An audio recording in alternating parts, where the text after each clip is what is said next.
Buksan naman po natin ang ating mga Biblia. Ecclesiastes chapter 11, verse 1. Isang talata na lang muna ating babasahin and then later on ay ating babaybayin ang mga talata na naririto hanggang verse 10, I believe. Okay, so Ecclesiastes chapter 11, verse 1. Okay, tayo po ay tumayo at ating tingnan ang ating talata. Isa lamang muna ating babasahin. Ecclesiastes chapter 11, verse number 1. Cast thy bread upon the waters, for thou shalt find it after many days. So po ang sinabi ni Solomon sa atin. Tayo po ay manalangin. Let's bow our heads in prayer. Panginoon, samahan mo po kami sa pag-aaral na ito na aming gagawin. Ikaw po ang gumabay. So alam namin, ginagabayin mo po ang iyong mga anak. And so we pray na sa mga talata na aming bubuksan at titingnan, ikaw po ang magbigay ng aral sa amin sa mga talatang ito. We always need your wisdom because in this world we face a lot of things. Minsan di namin alam ang gagawin. But Lord, we want to be prosperous in this new year. And we pray that you will show us how to become one. And so Panginoon, samahan mo kami at turuan kami. Ikaw po ang aming mabigyan ng kapurihan. At ito po ang aming samat-dalangin sa pangalan ni Jesus. Amen. Salamat po. You may be seated. A Prosperous New Year. Yan po ang aking title. Nung kami bata, naalala ko, meron kaming sa bahay namin sa Pantok. Merry Christmas and a Prosperous New Year. At itong prosperous, sa Tagalog ay manigong. Manigong bagong taon. Ginagamit pa ba yun? Banjo, nakinig mo na yan? Hindi pa? Ikaw, Josie, narinig mo na yan, ano? Manigong bagong taon. Ay, di ko doon sa medyo matandang, ano. Ikaw, Aaron, nakinig mo na yan? Manigong bagong taon. Okay. Manigong ay galing salitang nigo. Ibig sabihin, to hit the target. Yun ay Tagalog na hindi natin ginagamit. Pero manigong bagong taon. Now, kasi nga, bagong taon pa rin naman, pangalawang Sunday pa lang, gusto natin maging prosperous. And so, ano ang mga bagay na ating dapat malaman at makita sa Biblia? Kasi ang Diyos natin, tayo kanyang anak. Gusto niya tayo maging prosperous, maunlad. Ayaw naman ang Diyos na tayo na kanyang mga anak, mga hirap, nagkahos, walang makain. Hindi na gusto ng Diyos. Ang gusto ng Panginoon, tayo ay maging manigo. Manigo.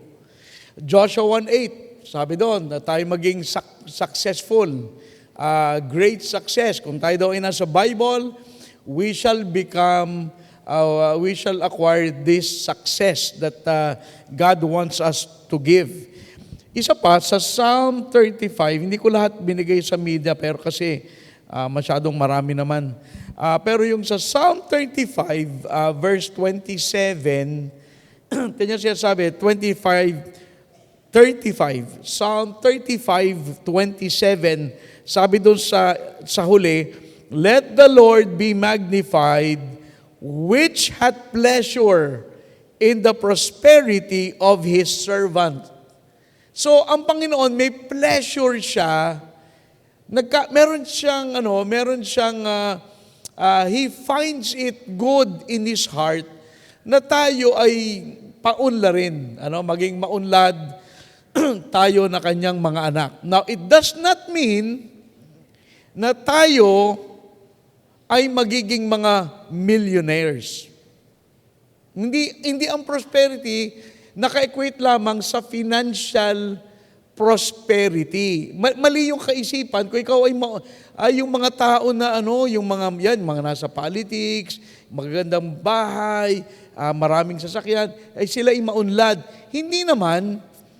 Kasi kung sila ay maraming problema sa pamilya, sa trabaho, sa kapwa, wala silang kapayapaan sa puso, hindi mo naman masasabing prosperity yun. Di ba? Hindi porke maraming pera, maunlad. Now, I guess sa financial, siguro, pero ang tunay na kayamanan ay hindi nasusukat ng mga bagay na panlabas lamang. Hindi ba? I mean, yun lang ba ang importante sa buhay? Di sana magpakayaman na lang tayo, huwag tayo maglingkod sa Diyos. Hindi naman ganon.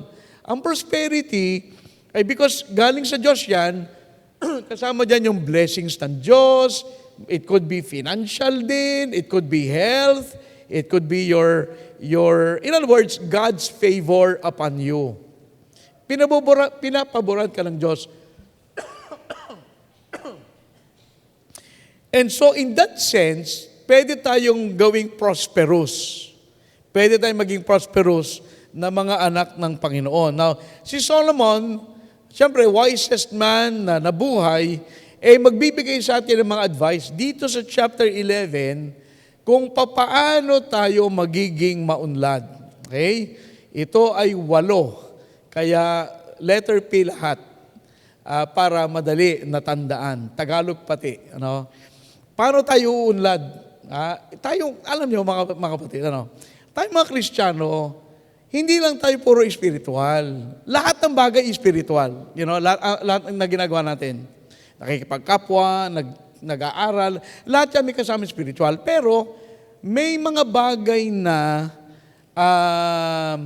like investment na tinuturo sa Bible, hindi lahat in other words, hindi lahat at sinabi ng Diyos ay mag-pray at mag-aki ng kaluluwa. Meron ding mga iba at yun ang ating gagawin. Okay, punta tayo sa verse 1. Una, pamumuhunan. Learn to invest. Tingnan mo, balik tayo sa ating text.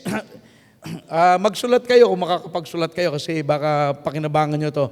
The verse 1, ang sabi, cast thy bread upon the waters, for thou shalt find it after many years. Do you know na si Solomon ay businessman?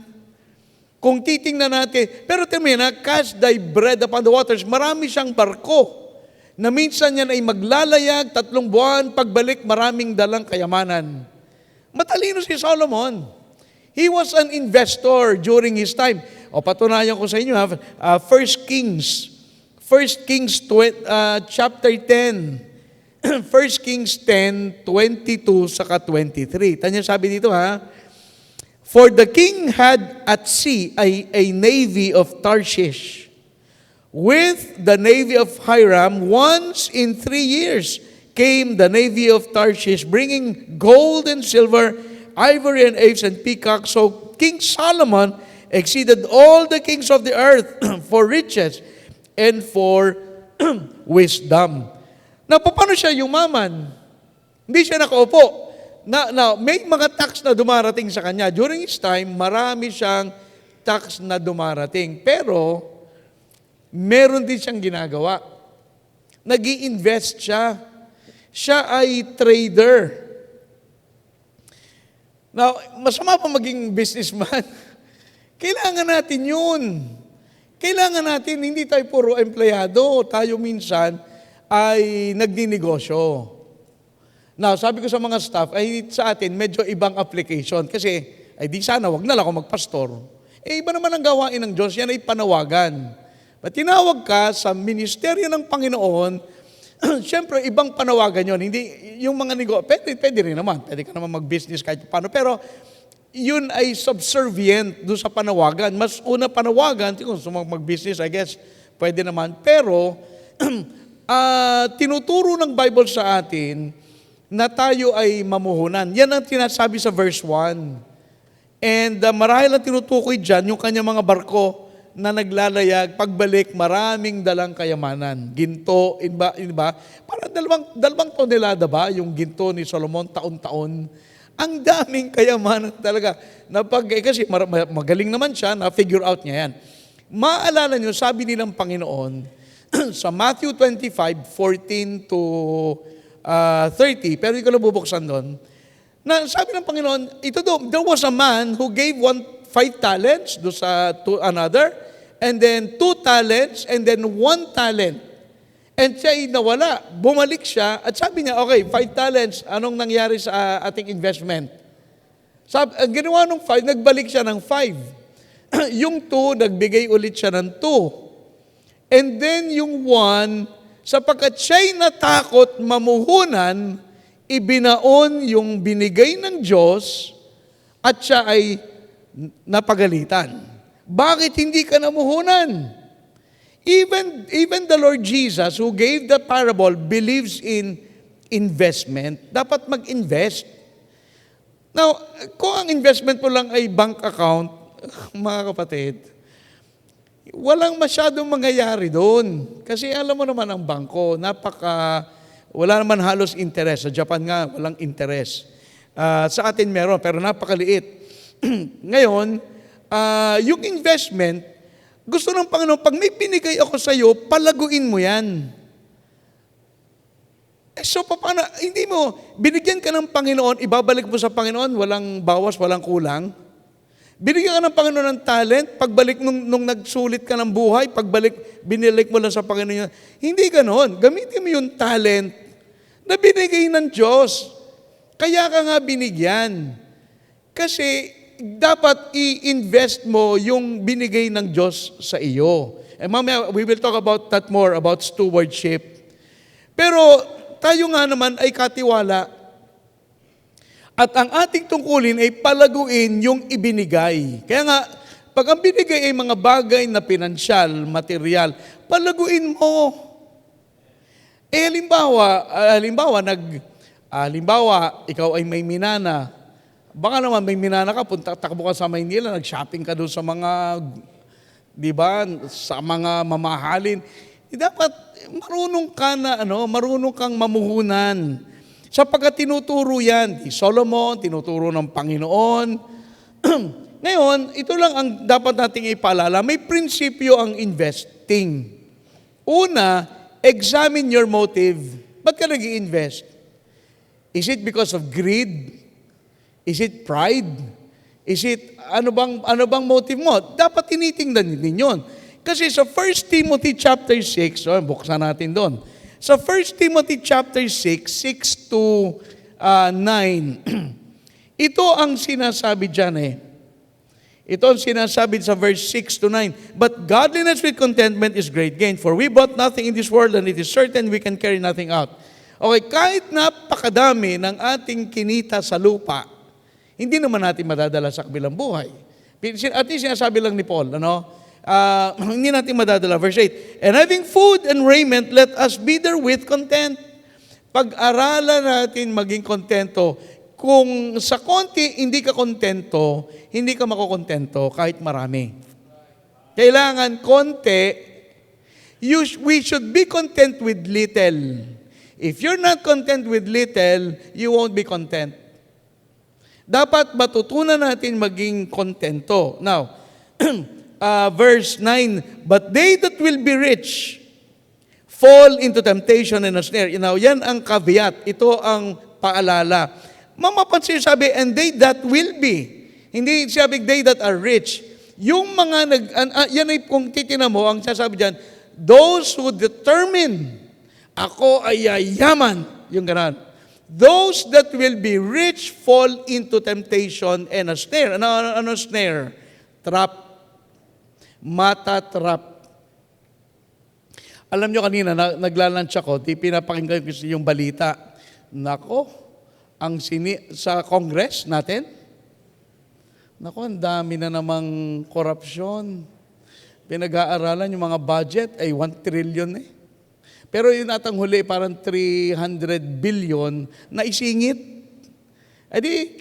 Pinag-uusapan, sabi, tinamang ating, alam mo, may mga tao talaga na hindi talaga, may temptation talaga ang pera. May temptation talaga.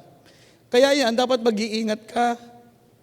Tama, ang sabi dyan, temptation and share, and into many foolish and hurtful lusts which drown men in destruction and perdition. Alam mo, kaya marami din dito save? Pera. nalulunod sila.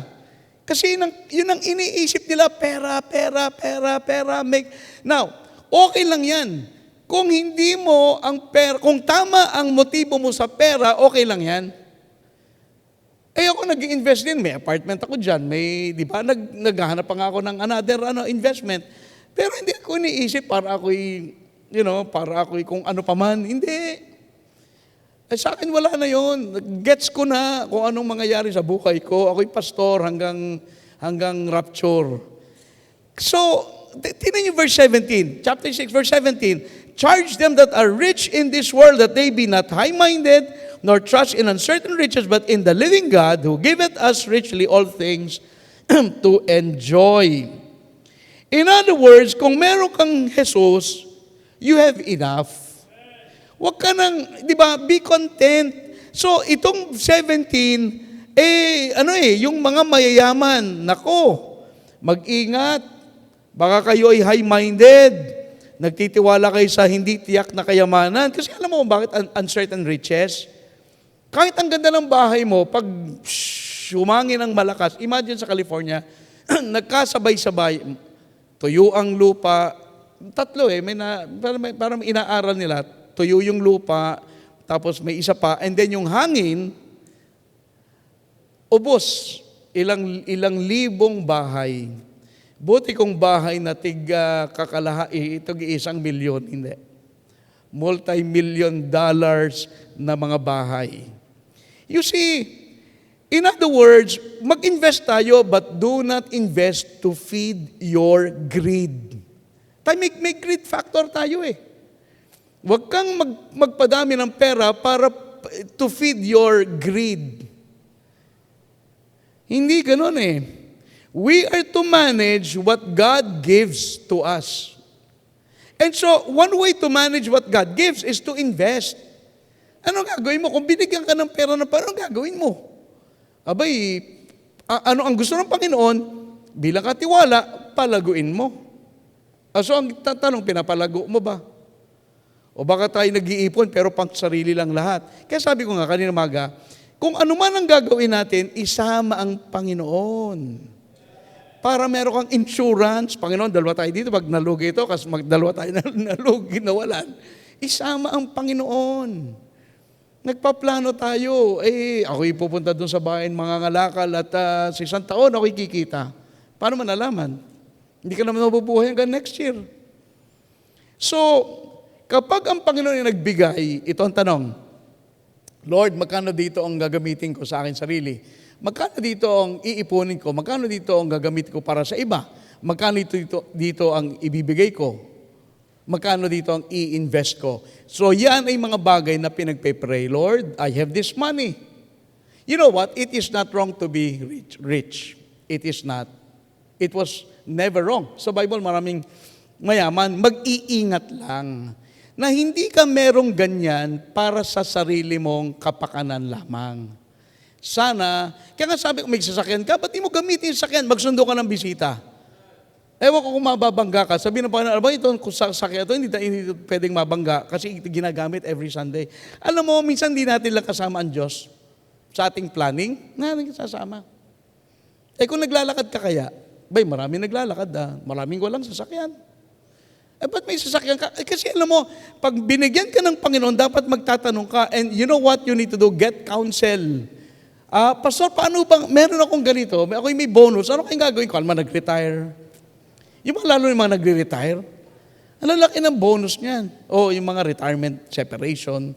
Dapat, iniisip mo kung anong gagawin mo dyan. So, para maging prosperous, dapat matuto tayong mamuhunan. Kasi tayo katiwala eh.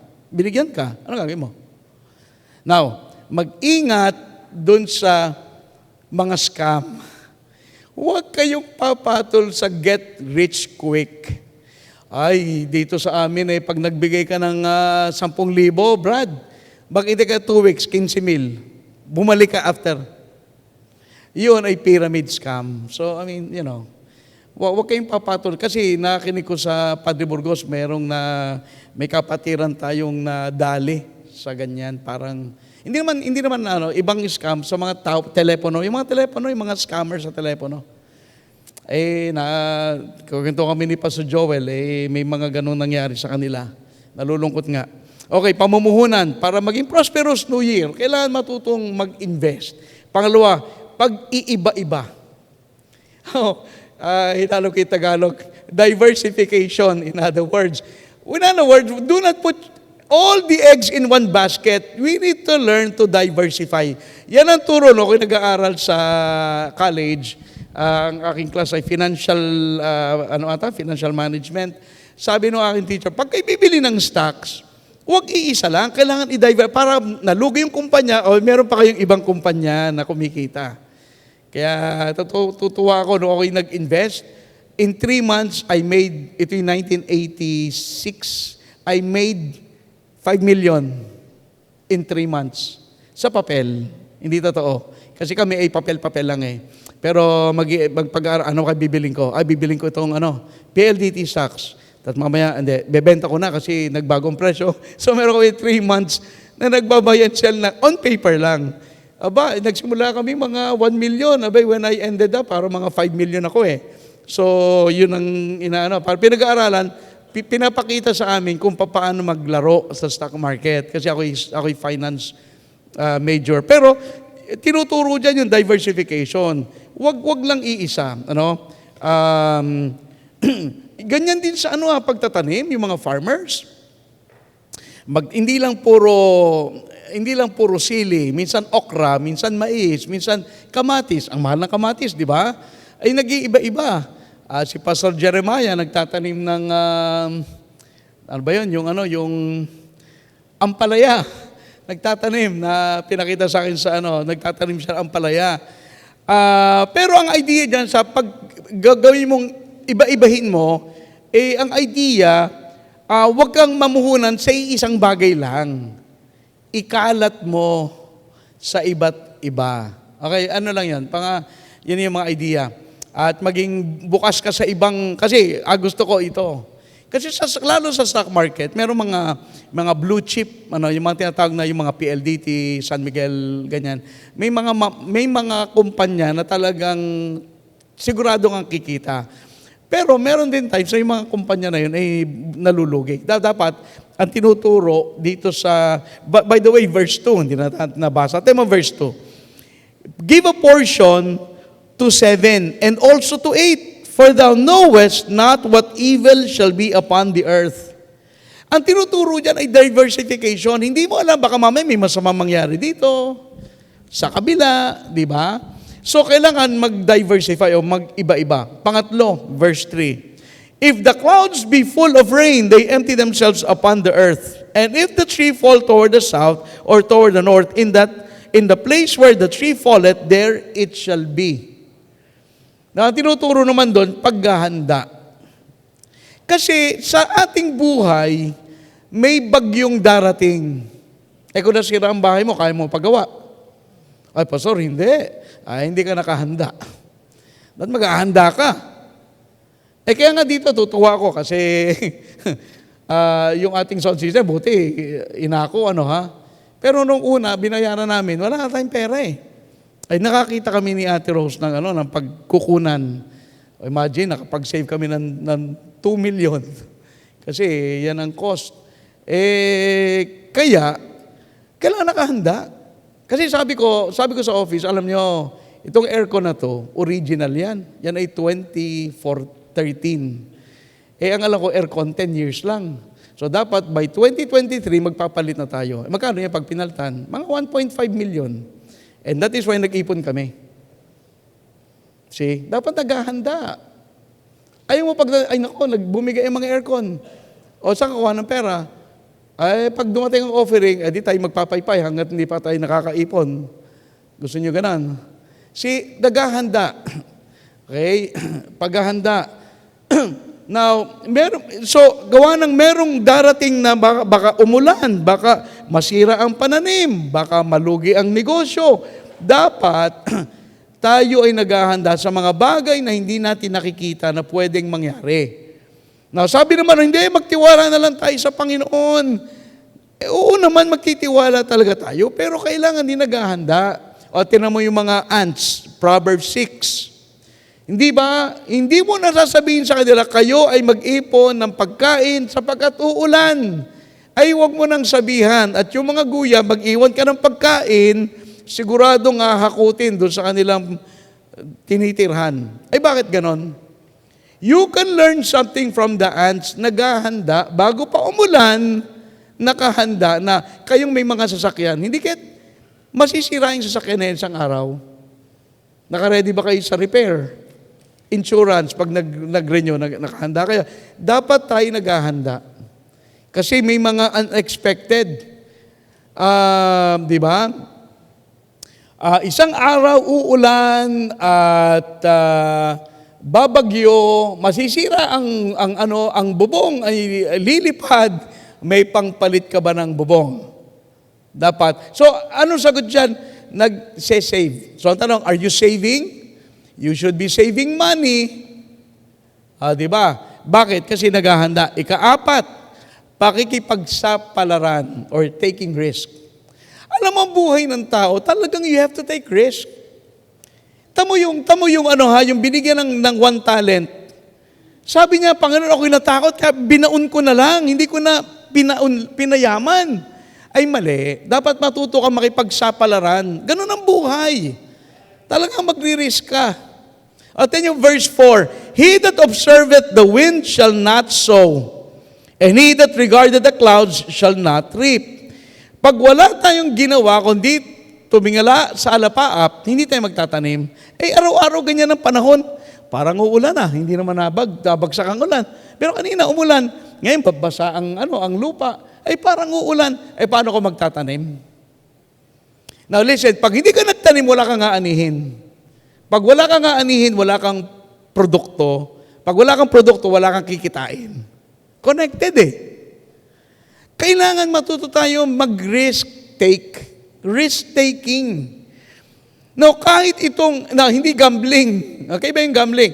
Kahit ang magsasaka, pag nagtanim, needs to take some risk.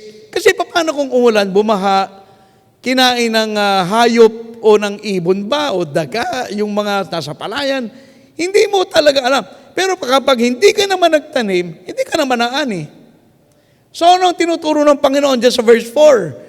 Huwag parati nakatingin sa langit at ako ba'y magtatanim o hindi? Pag parating ganyan ang ginawa mo, ay huwag ka na mag-farmer. Magtrabaho ka na lang doon sa di ba? So, now, let me explain what is the difference between business and gambling. Parehas may risk. Ang negosyo ay bagamat may risk, para yung for instance, buy and sell. Ako'y nagtinda, ikaw ay bumili. Kailangan mo yung tininda ko, kumita ako, natulungan kita. Di ba? Win-win. Tama ang gambling. Nagkumaya tayo lahat, tigpipiso, at tig-100. Kumuha ng mananalo, nabunot si Delph. So si Delph ay lahat ng pera natin punta sa kanya. At tama yun win-lose. Ang negosyo na legitimate, win-win. Kasi meron akong product na kailangan mo, kumita ako, na-provide ko yung kailangan mo. So panalo tayo parehas. Pero ang gambling ay win-lose. Isa nanalo, lahat ay talo. At wala na tayong time para buksan sa Bible yung greed ba? Yung gusto mong, di ba kung mahal mo yung kapwa mo, ba't gusto mong matalo siya? Ayaw mo siyang mawalan. Gusto mo siyang bigyan kung nga pwede.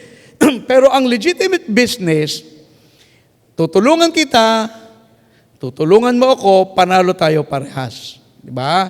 Yan ang hindi ginawa nung Matthew 25 na binaon yung talent na binigay ng Diyos. Huwag mong ibaon. Gamitin mo. Okay? Walang masama magnegosyo, kumita, dumami ang pera. Wala. Okay, take risk. Huwag matakot. Verse number 5. As thou knowest not what is the way of the Spirit. Hindi natin alam ang gagawin ng Diyos, di ba? Alam mo ang gagawin ng Panginoon? Who knows the mind of the Spirit? Nobody. Nor how the bones do grow in the womb of her that is with child. In the same way na hindi mo maunawaan ang pagkilos ng Diyos, hindi mo rin alam paano yung bata lumalaki sa sinapupunan. It is mysterious eh. So ngayon, ano sabi dito? Verse 5. Sabi, even so, thou knowest not the works of God who maketh all. Anong prinsipyo sa prosperity? Nakakasunod natin, nakikita natin, pagtitiwala. Alam mo, sa buhay, para magtagumpay, kailangan magtiwala ka sa Diyos. Maraming bagay, hindi mo naman talaga may papaliwanag kung bakit.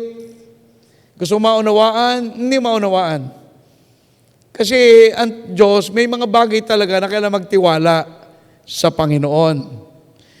And may mga ganyan. Sa Isaiah 58, meron ako ditong isang Isaiah 58:11. Sabi dito, and the Lord shall guide thee continually and satisfy thy soul in drought and make fat thy bones. And thou shalt be like a watered garden, like a spring of water whose waters fail not. Now, dito sinasabi ng Panginoon na tayo'y kanyang gagabayan. Hayaan mo lang gabayan ka ng Diyos. Magtiwala ka, and then, gabayan ka. Di ba? Wag tayong mag-alala. Wag tayong mag-alala po, halimbawa sa mga pangangailangan pinansyal, lalo kay worker. Diba? Kasi ang mga workers, siyempre, medyo limited ang ating income. Pero huwag kang mag-alala. At magtiwala ka lang. And learn to say, Lord, yung aking pangailangan ay nasa iyong kamay. Mga kapatid, pag yan ay nasa kamay ng Panginoon, you can be sure, hindi ka mangailangan. Kasi magaling mag-provide ang Diyos eh. Learn to trust God. May mga bagay, sabi dyan sa verse, di ba sabi dyan sa talata, kung ang Panginoon hindi mo naman maiintindihan ang ginagawa niya, ba't nakita mo ba kung paano nag-form yung bata sa loob ng womb? Hindi mo rin nakikita yan eh. Ganon din ang Diyos, hindi mo alam kung anong ginagawa. Para magtagumpay, magtiwala ka sa Panginoon. Hindi maaring ikaw ay, di ba, yung basta, yun nga, kasama ang Panginoon sa plano mo, sabi ng Panginoon, itong gawin mo, nagtitiwala ka, okay na yun, magtiwala ka lang. Ika-6, verse 6, ano ang prinsipyo dito? In the morning sow thy seed, and in the evening withhold not thine hand. For thou knowest not whether shall prosper either this or that, or whether they both shall be alike good. Ang nakikita nating prinsipyo dyan para magtagumpay ay pagtatrabaho. Huwag maging tamad. Alam mo, ang taong tamad, wala talagang pag-asa. Sana, okay mag-asawa kayo mga mga young ladies, huwag kayong mag-aasawa ng tamad. Alam mangyayari, para kayong nakaw. At sa mga lalaki, dapat kayo matutong maging masipag. Hindi kayo, wala kayong ginawa kundi mag-TikTok. Di ba? Sana hindi. Pero alam mo, ang mga bata ngayon, hindi mo makausap, nakaganyan sa gadget. Di ba, no? Parang, anong kanilang, baka kailangan talaga nila yung... Pero, listen, do not be just getting by every day. Huwag yung ang buhay mo para kabagang nakaasa na lang sa magulang, sa mga nasa abroad, and just laying around, doing nothing. Dapat tayo, ang buhay natin, ginagamit natin ayon sa kalooban ng Diyos. Kalooban ba ng Diyos na umupo buong maghapon, maghintay ng gabi para matulog at umaga para magising at kumain? Tapos the same routine? Hindi gano'n. Dapat tayo ay nagtatrabaho. Now, konting talata, Proverbs 14. Tingnan natin, Proverbs 14:23. May mga konting paalala. In all labor, there is profit. Pag tayo nagtrabaho, meron tayong kikitain, but the talk of the lips tendeth only to penury. Ang paganahin mo yung iyong mga buto, pag pinagana mo yung iyong labi, yung iyong dila, ay wala, makikipagkwento ka buong araw, kumita ka ba? Walang kinita. Ay, dapat ang gawin magtrabaho. Kasi pag nagtrabaho, sabi ni Solomon, may kikitain. Proverbs 20 verse 4. Wealth maketh many friends. Pwede rin yun. Pero hindi, ito. Verse 4. The sluggard will not plow by reason of the cold. Sabi nung tamad, ang lamig naman, huwag tayo magsaka, ang lamig eh. Sabi, therefore, shall he beg in harvest and have nothing. Yang tao na yan, darating ang panahon niya na mamamalimos kasi wala. Hindi nagtrabaho eh. Okay, punta tayo sa isang talata na pamilyar kayo. 2 Thessalonians 3:10. 2 Thessalonians 3:10. Anong sabi sa 10? For even when we were with you, this commandment, that if any would not work, neither should he eat. Kung ang tao ay hindi magtatrabaho, ay huwag siyang kakain. Tinan yan, ha? Sinabi ni Paul. Alam mo, ako'y may konting problema dito sa mga subsidy ng gobyerno. Naiintindihan ko na may times na talagang kailangan tulungan natin yung mga nangangailangan. Okay yan. Okay ako dyan. Tulungan nyo kasi may mga talagang marginalized. Okay, nasa laylayan. Tulungan. Pero itong lahat na ng benefits ay binigay, ay paano tayo matututo magtrabaho? Alam mo, ang mga kabataan needs to learn the joy of working hard, the reward for working hard. Hindi nyo maintindihan paano ba na-promote, paano ba magsikap, paano ba mawalan, paano ba mangarap para magkaroon. Pag lahat tayo ay aasa tayo sa gobyerno, walang mangyayari sa atin. Dapat matuto tayo magbanat ng buto, magtrabaho. Alam niyo po, nauso yung welfare sa Amerika. Alam mo tayo, gaya-gaya. Tayo for peace. Ngayon, sa Amerika, nung eleksyon, ginamit nila para manalo sa eleksyon. Hindi na nila matanggal. So, lahat ng mga tao doon sa Amerika, kahit illegal immigrant at kriminal, ayun, libre sa ospital, libre ng cellphone, ay talagang na-abuse. Pero sa akin, itong puro libre, unfair sa tao na nagbayad. Okay? Unfair eh. Naintindihan ko ang gobyerno talaga dapat may ospital na pag ikaw ay mahirap, they take care of you. Pero hindi maaaring ang society natin, lahat na ibinigay na. Kasi pag-aralan nyo sa economics, pag maraming libre, mataas ang buwis. Therefore, sino ang nagbabayad ng mga libre? Yung mga nagninegosyo. Dapat yung nagninegosyo, i-reward natin kasi nakaka-create sila ng wealth for the community. Pero ang mangyayari, nag-create sila ng, halimbawa, nag-create sila 100 million, tapos ibubuwis mo ng 35 million, sabi naman ng negosyante, ba't naman ako magpapagamot sa lahat na may sakit? Alam mo, may pag-aralan, magandang pag-aralan yan. Pag kayo sa inyong mga class sa economics, pag-aralan yan. Pero sa akin lang, magandang matutunan ng kabataan paano magtrabaho at kumita at maging naalala ko nung nagbabantay kami ng ice. Meron kami ice plant. Parang first time ako nakatanggap ng parang 6 pesos. Malaki pang piso yung piso bang malaki. Si Rizal. Binayaran kami ni Daddy kami nag-duty sa aming ice plant. Abay, sabi ko, parang ang sarap palang kumita. Alam mo, ang sarap eh. Ang sarap magkaroon ng pera, lalo't ikaw ay high school. Ngayon, ewan ko ang mga bata. Bata pa lang, nanay piso. Wala na eh. Pero nung kami bata, parang natutuwa ako na, abay, nagtrabaho kami. Para bantayan yung mga nabili. At may mga nabili kahit gabi. So, nakakatuwa at magandang ma-experience ng kabataan yung kagalakan ng honest work. Okay, at hindi tayo parati nakaasa. Ito ang formula sa pagtatrabaho. Work, atin nyo work, give, save, spend. Okay? Ngayon, credit card, spend. Okay, ulit.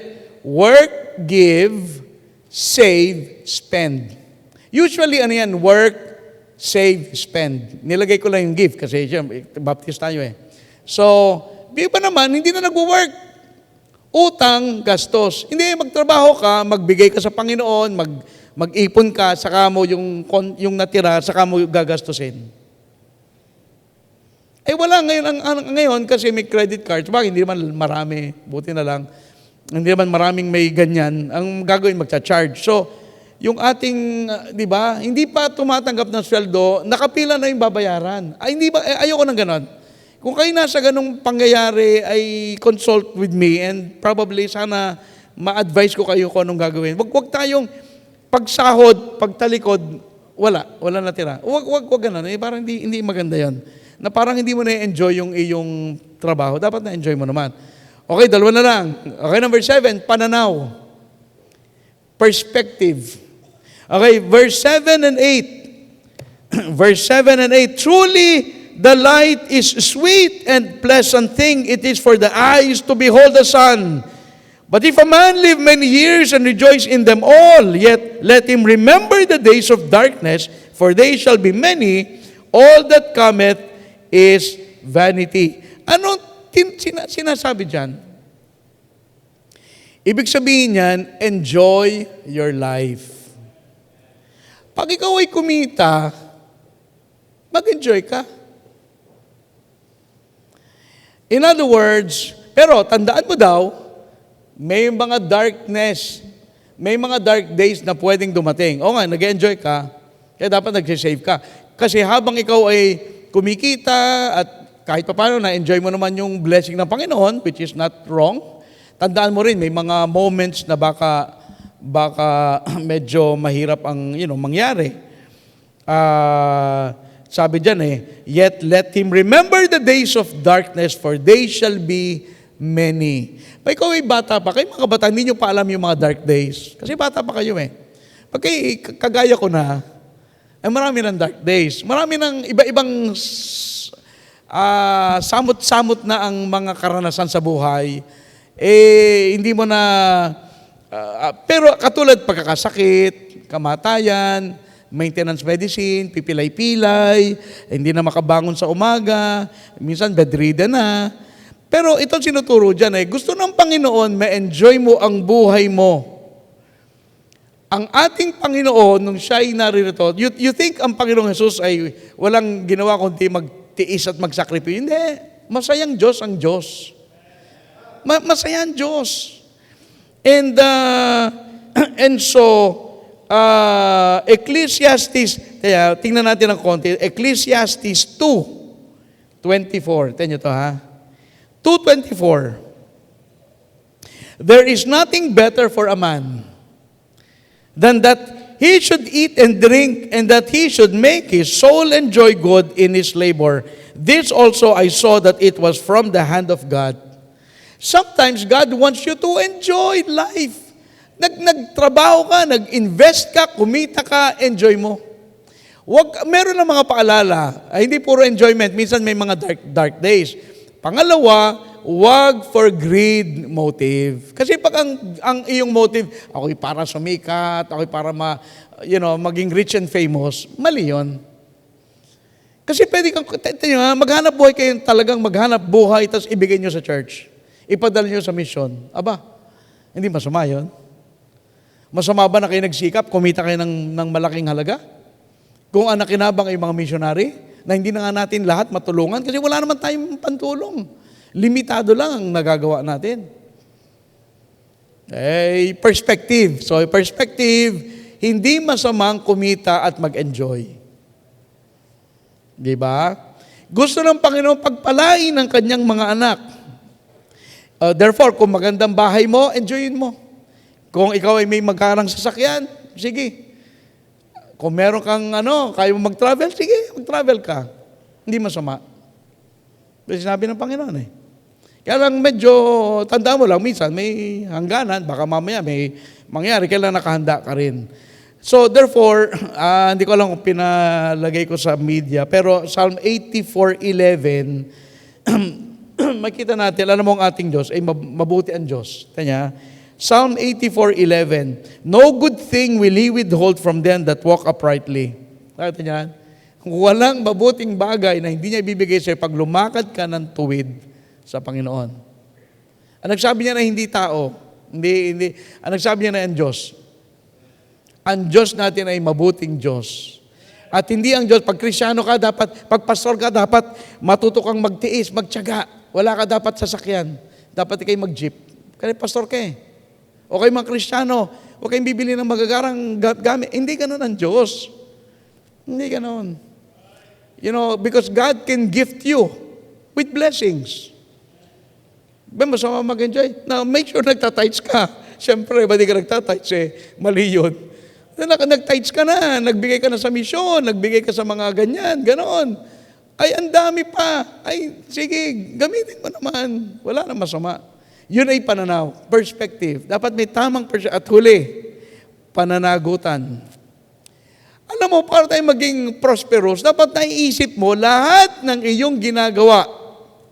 Pananagutan mo kung tama yan o mali, may araw ng pagharap sa Diyos para ipagsulit lahat ng bagay na ginawa sa lupa. Look at sa text ulit natin, verse 9 and 10. Rejoice, O young man, in thy youth, and let thy heart cheer thee in the days of thy youth, and walk in the ways of thine heart and in the sight of thine eyes. But know thou that for all these things God will bring thee into judgment. Therefore remove sorrow from thy heart and put away evil from thy flesh, for childhood and youth are vanity. Tingnan ha, tingnan mga kabataan, ang kabataan ay vanity. Kaya minsan ang kabataan, walang inisip, kundi mga vanities. Kaya mag-ingat din kayo. Kasi hindi porke kayo ay matatalino, ay mag-ingat. Kasi ganun, nandun ang tukso ng kabataan, maging carefree, hindi nag-iisip, wala. Kung ano lang maisip, yun ang gagawin. Hindi, may judgment. So, magwakas tayo sa idea na tayo muli, tayo'y katiwala. Kailangan mabuhay tayo ng wise. Kasi, hindi naman pag tayo namatay, wala nang pagharap sa Diyos. Hindi, lahat ng ginawa mo, lahat ng binigay sa'yo, ipapaliwanag paano mo ginamit. Medyo matindi yun. Harap tayo sa Kanya eh. At tatanong ng Panginoon, yung binigay ko sa'yo, anong ginawa mo? Kaya may ganun tanong ang Panginoon eh. And so we need to pray and ask, Lord, paano ko ba ito gagamitin? Paano ko ba ito iingatan? Paano ko ito ibibigay? Paano ko ito i-invest? Paano ko ito, ano ba ang tamang paraan? Remember, lahat tayo, lahat tayo katiwala. So remember this, it is all God's. We are only stewards. Kung anong meron ka, magpasalamat ka, enjoyin mo. Pero tandaan mo, isang araw, hindi sa'yo yan. Pinagamit lang sa'yo. Ngayon, bilang katiwala, anong gagawin mo? Pag-isipin mo lang, ako, I, me, mine, ay wala. Owners have the rights. And God is the owner. Kaya nga tayo, pag nag-decide ng Panginoon, kukunin ko ng buhay mo, siya ang may karapatan eh. The owner has the rights, but the stewards have the responsibilities. Ang may-ari sa atin ng Diyos, lahat ng meron tayo ay binigay ng Diyos sa atin. At ipagsusulit natin, kaya be wise kung paano magamitin ang oras mo, ang talents mo, ang treasure mo, paano mo i-manage ang pamilya mo, ang church life mo, paano ka nag-a-attend, paano ka nagso-soul win, lahat yan kasi pananagutan natin. Hindi lang ito para prosperous, marami akong ganito, marami akong laruan. I have many resources in my life. Hindi, pananagutan natin lahat yan. And so, wag nating kalilimutan, tayo ay hindi ang may-ari. Tayo ay pinagtiwalaan. And sabi sa Matthew 16, dito tayo magwawakas, Matthew 16:26, what shall a man give in exchange for his soul? Ano kaya ang, di ba, ano papakinabangan? Tingnan natin talata, anong papakinabangan ng tao?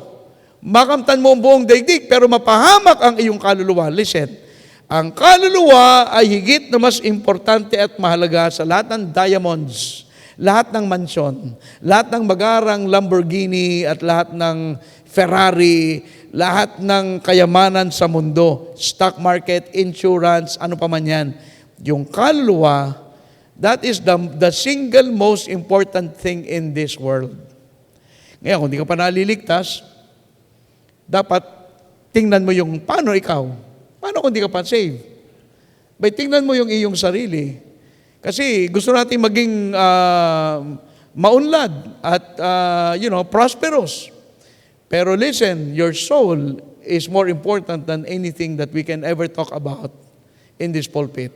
Kaya nga tayo conscious about missions, evangelism, visitation, discipleship, door knocking. Bakit? Kasi ang pinaka-importante sa lahat ay ang kaluluwa ng tao.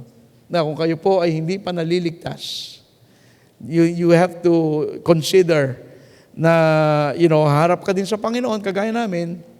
At kapag ikaw ay walang Kristo, you will die in poverty. Kahit ang yaman mo, if you die without Christ, you will die in poverty. But if you have Christ, I don't care how financially poor you are, you will die rich. You know why? Kasi may langit na naghihintay sa iyo Imagine, yung putik ginto. Saan nakakita ng putik? Ginto. Ay lalakad-lakadan mo lang yung ginto na yan. Dito, halos bihira ka. Ako, hindi pa nakakita ng ginto na talagang ginto. Pero sa langit,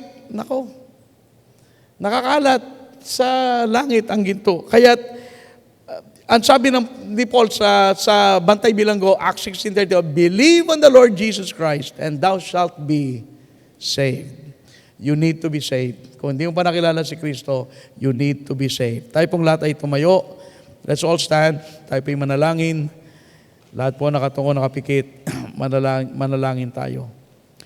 Panginoon, kami po ay nagpapasalamat sapagkat ang iyong salita ay hindi namin kayang ubusin sa aral. Salamat sa mga paalala mo upang kami ay turuan paano kami tunay na magiging maunlad at manigong.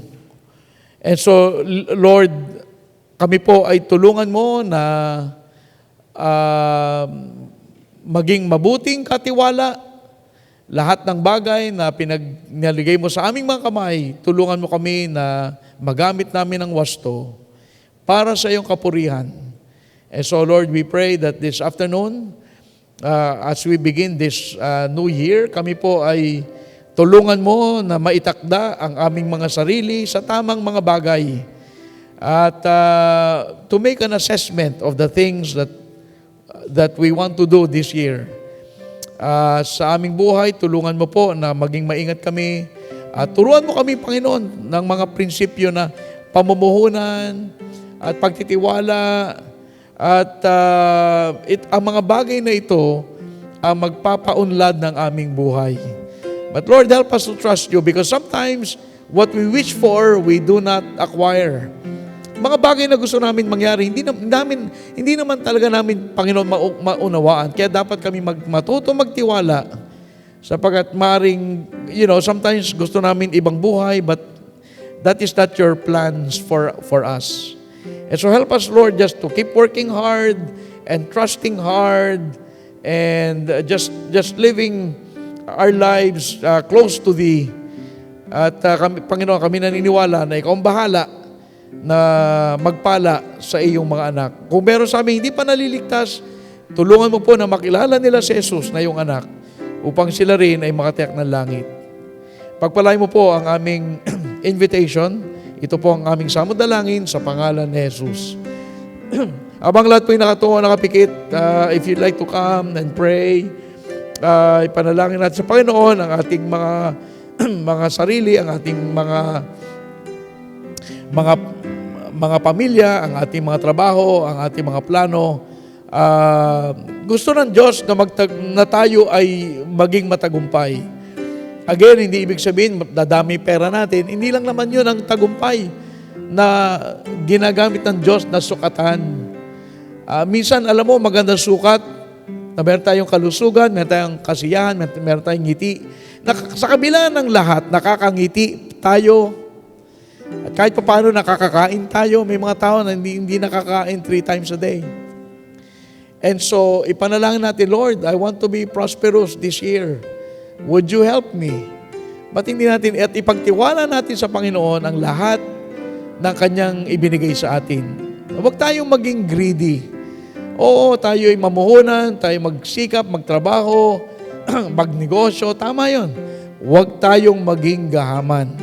Kasi kapag ganoon ay nawala na tayo sa kalooban ng Diyos.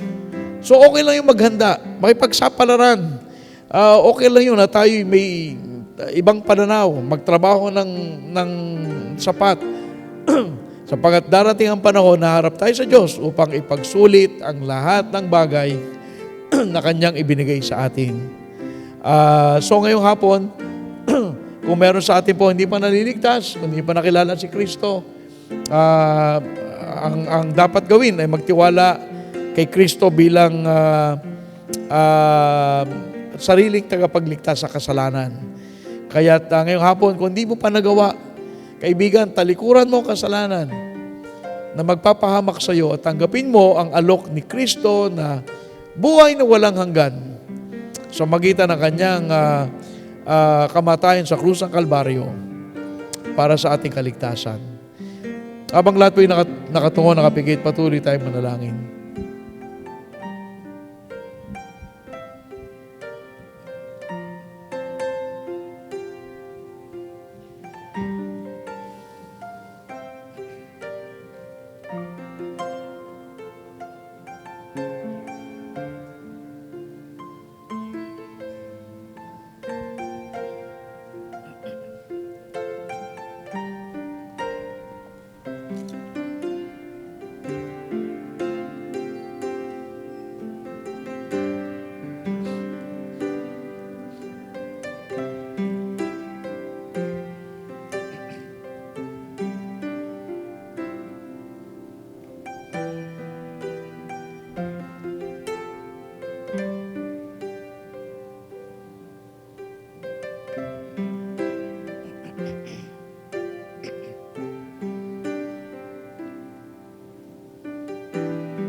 Tayo po'y manalangin. Panginoon, kami po ay nagpapasalamat sa iyo po mga anak na tumugon sa iyo pong salita. Ano man ang mga decisions na ito, we pray that you will guide them. Ikaw po ay Diyos na sadyang gumagabay sa amin. Tulungan mo po ang mga anak mo na ito ngayong gabi. Pagpalain mo po ang aming desire na ano man ang meron kami ay mapagyaman pa namin. At magamit namin ito para sa iyong kaharian dito sa lupa. At sa iyong gawain ay mapalawak namin ang iyong ministeryo sa simbahan na ito. And so we pray that you will bless your people. At pagtagumpayin mo po, pag-aloban mo ng